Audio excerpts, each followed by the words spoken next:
ചിലപ്പം കാലം അങ്ങനെയൊക്കെയാണ്. ഒരു തരത്തിലും ആരും പ്രതീക്ഷിക്കാത്ത വിധത്തിലുള്ള മാറ്റങ്ങൾ വല്ലാത്ത ടേൺ അറൗണ്ട് ആയിട്ടൊക്കെ ഉണ്ടാക്കി കളയും.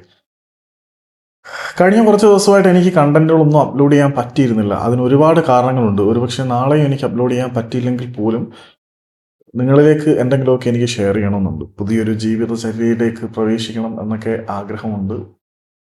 സമാധാനത്തിൻ്റെയും ശാന്തിയുടെയും പാതയിലേക്ക് പോകണം എന്നാഗ്രഹമുണ്ട്. അതിനെതിരെ വരുന്ന എല്ലാത്തിനെയും അങ്ങ് ഇല്ലാതാക്കാനും തീരുമാനിച്ചിട്ടുണ്ട്. യോഗിയും ദ്രോഹിയും എല്ലാം ഒന്നാവുന്ന ഒരവസ്ഥയിലേക്ക് പോകാനാണ് ഞാൻ ആഗ്രഹിക്കുന്നത്. അതവിടെ നിൽക്കട്ടെ. ഇന്ത്യൻ സൂപ്പർ ലീഗിൽ ഒരുപാട് മാറ്റങ്ങൾ നിങ്ങൾ കണ്ടിട്ടുണ്ടായിരിക്കും. ഇന്ത്യൻ ഫുട്ബോളിൽ ഒരുപാട് മാറ്റങ്ങൾ നടക്കുന്നുണ്ട്. ഇന്നത്തെ ദിവസം നെയ്മർ ജൂനിയർ ഇന്റർനാഷണൽ ഫുട്ബോളിനോട് വിട പറഞ്ഞു. ഇത്രയും പരുക്കുകളോട് പടവെട്ടിയ ഒരു താരം ലോക ഫുട്ബോളിന്റെ ചരിത്രത്തിൽ ഉണ്ടായിരുന്നില്ല. അദ്ദേഹത്തിന്റെ ആത്മാർത്ഥതയ്ക്കും അംഗീകാരത്തിനും അർഹിക്കുന്ന തരത്തിലൊരു വിടവാങ്ങൽ ലഭിച്ചോ എന്നറിയില്ല. എൻ്റെ മൈൻഡ് കലുഷിതമായതുകൊണ്ടാണ് എനിക്ക് അതിനെക്കുറിച്ചൊന്നും ചെയ്യാൻ പറ്റാഞ്ഞത്. നാളെ എന്നെ കൊണ്ട് പ്രോപ്പറായിട്ടൊന്നും ചെയ്യാൻ പറ്റില്ല എന്ന് എനിക്കറിയാം. പക്ഷെ അതിനുശേഷം ശാന്തതയുടെയും വന്യതയുടെയും ഒരു ഇൻകാർണേഷനിലേക്ക് കടക്കണം. പറയാൻ വന്നതൊന്നുമല്ല.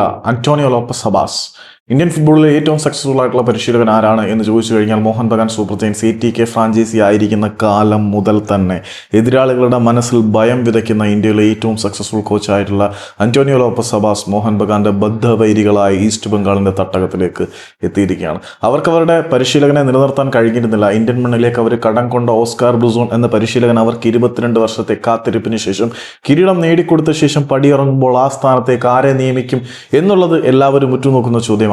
ആ ചോദ്യത്തിനുള്ള മറുപടി അന്റോണിയോ ലോപ്പസ് ഹബാസ് എന്നാണ്.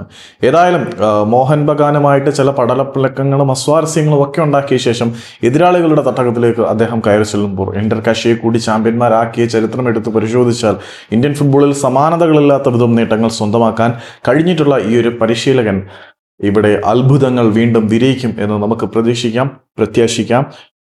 ഞാൻ തിരിച്ചു വന്നാൽ ഇന്ന് കുറച്ചുകൂടി വീഡിയോസ് ചെയ്യണം എന്ന ആഗ്രഹമുണ്ട്.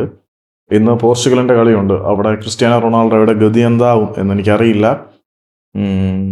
മേ ബി എല്ലാ അടിച്ചമർത്തലുകൾക്കും ശേഷം ഒരു ഉയർത്തെഴുന്നേൽപ്പുണ്ടാക്കും. ആ ഉയർത്തെഴുന്നേൽപ്പിൽ പാപങ്ങളുടെ ഭാരമുണ്ടെങ്കിൽ പോലും ഒരുപാട് അനുഭവിച്ചതുകൊണ്ട് പ്രതികാരത്തിനെ കുറിച്ച് ചിന്തിക്കുന്നതിനെ തന്നെ ഇല്ലാതാക്കാനുള്ള ഒരു മൈൻഡ് സെറ്റിലേക്ക് പതിയെ വരുന്നുണ്ട്.